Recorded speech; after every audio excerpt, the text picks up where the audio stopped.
Couple काउन्सिलिंगबद्दल बोलायचं झालं तर ज्यावेळेला काउन्सिलिंगसाठी लोक येतात त्यावेळेला ते एकमेकांची उणीधुणी काढतात. म्हणजे कपल काउन्सिलिंगमध्ये ते एकमेकांबद्दल वाईट गोष्टी कशा आहेत हे सांगत बसतात. असं करता करता कित्येक तास त्यांचे निघून जातात, पण एकमेकांच्या फक्त निगेटिव्ह गोष्टी लक्षात आहेत असं जाणवायला लागतं. आपण जर एकमेकांसाठी आहोत, एकमेकांच्या बरोबर आहोत, तर आपल्याला एकमेकांबद्दल फक्त निगेटिव्ह गोष्टी कशा काय आठवतात ह्याचा विचार आपण जरूर करावा. आणि ह्यामध्ये आपल्याला रिस्पेक्ट गमवत चाललो आहे का ह्याचा विचार कुठे आहे का? आपण एकमेकांच्या बरोबर राहताना एकमेकांबद्दल रिस्पेक्टच नाही आहे, मग कसं काय आपण एकमेकांबरोबर राहतो आहे? कुठेतरी आपल्याला पार्टनर हा एक पंचिंग बॅगसारखा फील होतो आहे का?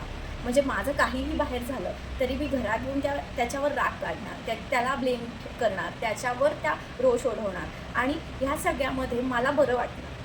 ही जी एक काही स्ट्रॅटेजी आपण यूज करतो त्यामुळे कुठेतरी आपल्या नात्यामध्ये दुरावा निर्माण होत आहे का हे प्रत्येक कपलनी ऑब्झर्व करायला पाहिजे. आणि त्यातूनच कुठेतरी आपल्या नात्यामध्ये जो एक दुरावा निर्माण होतोय त्याला आपण कमी करण्यासाठी मदत करू शकतो.